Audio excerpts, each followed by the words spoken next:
Gak usah dipotong lah, lucu mah nggak apa-apa lucu. Videonya. Halo, selamat datang di Ngopi Lisan. Ngobrol pintar seputar lingkungan, sanitasi dan kebersihan. Nah, teman-teman, jadi hari ini kita akan Ya udah lah ya, langsung perkenalan aja. Jadi di sini aku Via Rizna Kartika dan teman saya Falaharik Fiksanzi akan mengobrol nih seputar terkait dengan PKL atau pedagang kaki lima di depan ITB Ganesha. Tenang. Nah, tentunya di sini kita juga ditemani nih oleh narasumber kita nih yang keren, iya. Ada Kang Acil. Nah, halo Kang Acil. Assalamualaikum Neng. Selamat datang di Ganesha ITB ya. Iya. Sampurasun semuanya. Semoga sehat selalu di masa pandemik ini. Apa yang bisa saya sampaikan Neng? Nah, Bapak, kita pingin ini ngobrolnya Akang atau Bapak nih? Bebas. Apa ya? Akang biar lebih mudanya. Nah, betul, Akang aja lah ya. Nah, Kang Acil, jadi kita ingin ngobrol-ngobrol nih seputar PKL yang ada di depan ITB Ganesha ini gitu. Terkait dengan seperti sekarang kan ada pandemi ya COVID-19 gitu. Sebenarnya bagaimana sih dampak dari COVID-19 ini kepada PKL yang ada di sini gitu. Terus juga bagaimana sih kalau dibandingin dengan kondisi yang dulu sama sekarang gitu, bagaimana sih kondisinya gitu, perbedaannya mungkin seperti itu. Oke, makasih Neng. Ini baru wawancara pertama saya semasa 4 bulan ini ya, di masa pandemik ini. Mungkin kalau dikategorikan PKL sekarang terpuruk banget. Asalnya 90%, mungkin sekarang 10% pun enggak ya. Dari penghasilan, dari kehidupan. Dan di sini itu PKL keseluruhan itu 110. Sekarang dagang cuma 30. Berarti cuma 20%. Itu pun 20% itu pembeli nggak ada. Nah, dampaknya sekali ke PKL ya ekonominya merosot. Ya. Yang saya harapkan ya dari pemerintah itu ke PKL nggak ada gitu. Sumbangan atau bantuan PKL nggak ada, kecuali ke rumah-rumah tangga gitu. PKL disisihkan. Saya atas nama Ganesha ya, PKL tidak tersentuh sama sekali bantuan dari pemerintah. Tuh. Dan solusinya untuk PKL juga tidak ada Neng, ya, tidak ada sama sekali dari pemerintah. Harus gini. Yang jelas tidak boleh berkerumun, jarak. Nah itu kami udah coba itu mematuhi. Itu aja nih. Gitu.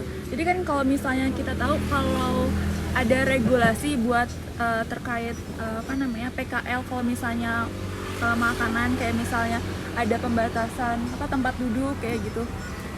Kami udah di sini mematuhi aturan itu seperti dari Tibum ya, dari kelurahan harus pakai masker, oke? Ya cuci tangan gitu ya, terus jarak juga. Kita udah mematuhi aturan itu. Mungkin mau nanya Pak nih, Iya. Secara pribadi ke setiap PKL di sini Pak, Iya. dampak dari AKB ini bagaimana Pak?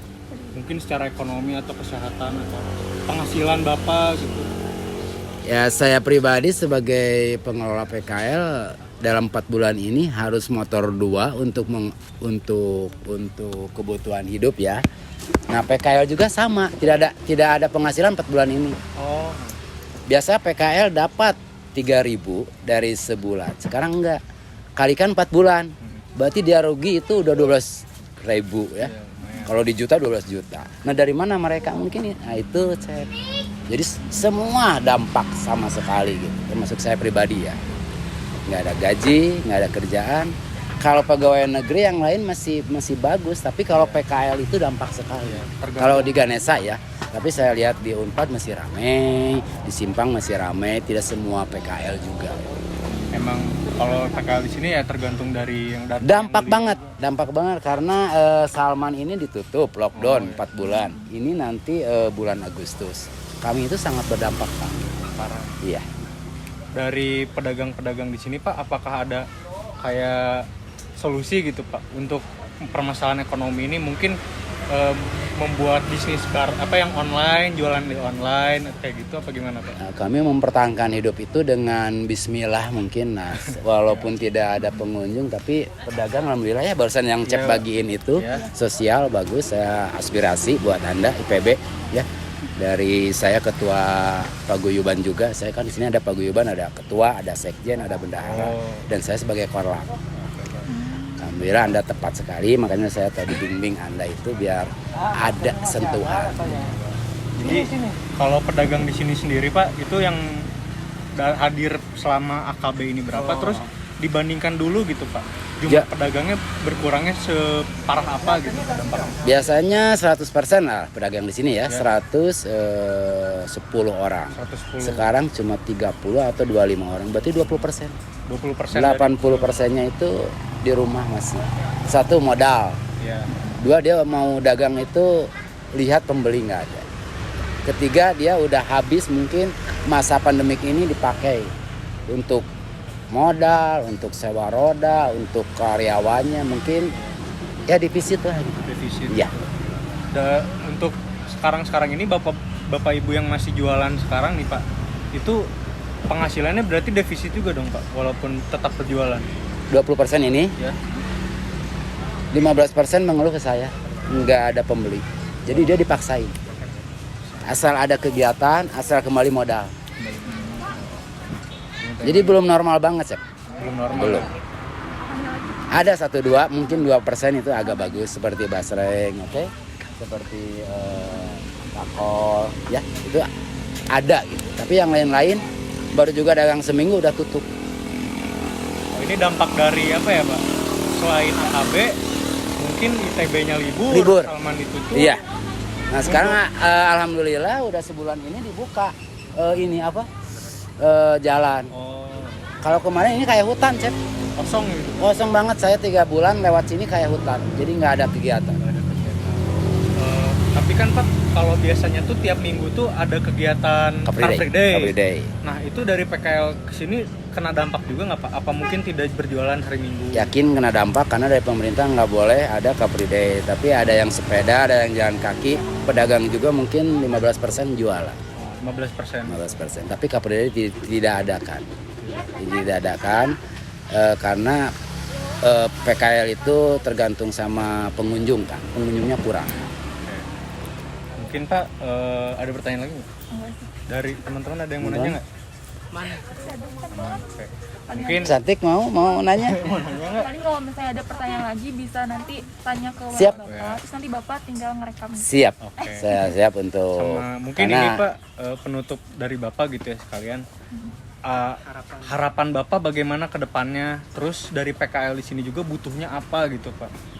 Yang bisa kita bantu atau mahasiswa bantu atau mungkin pemerintah bantu gitu Pak. Yang jelas Insya Allah saya bisa disampaikan. Oke, yang jelas saya pribadi tidak bisa ngomong karena berat. Mudah-mudahan Allah Subhanahu wa taala ini mencabut pandemik itu aja. Oh iya. Pemerintah sulit, adidaya sulit. Mana Amerika bisa nggak ya? Jepang Sama. pandemik ini cuma Allah yang mungkin yang bisa mencabut dan keteguhan hati kita yakin. Untuk PKL semangat ya, optimis. Cari lahan yang baru, kalau nggak ini kan bisa. Menurut saya nggak bisa PKL ya parkir, nggak parkir saya kuli apa aja yang bisa hidup gitu. Yang penting semoga cepat selesai gitu ya Pak pandeminya Pak. Insya Allah, karena pandemik itu dilawan oleh kita sendiri sebetulnya kalau saya pribadi ya. Kalau saya pribadi gitu, pandemik itu dilawan oleh kita sendiri. Kesehatan kita optimis, kita menjaga stamina kita dengan orang yang asing kita harusnya wanti-wanti. Ya. Nanti aja ditutupnya. Hah? Nanti aja ditutupnya. Oke. Ya, udah. Ada yang mau ditanya lagi? Udah sih. Udah makasih banyak Pak. Mangga Cep, dan minta doa dari 1, 2, 3 anak saya masuk ke sini mudah-mudahan keterima tahun depan. Insya Allah Pak. Didoain Pak sama yang dengerin semua. Amin. Oke, terima kasih kepada Kang Acil yang telah bersedia nih diwawancara oleh kita. Juga terima kasih kepada para pendengar yang sudah mendengarkan dengan setia. Nah, dari kami cukup sekian. Wassalamualaikum warahmatullahi wabarakatuh.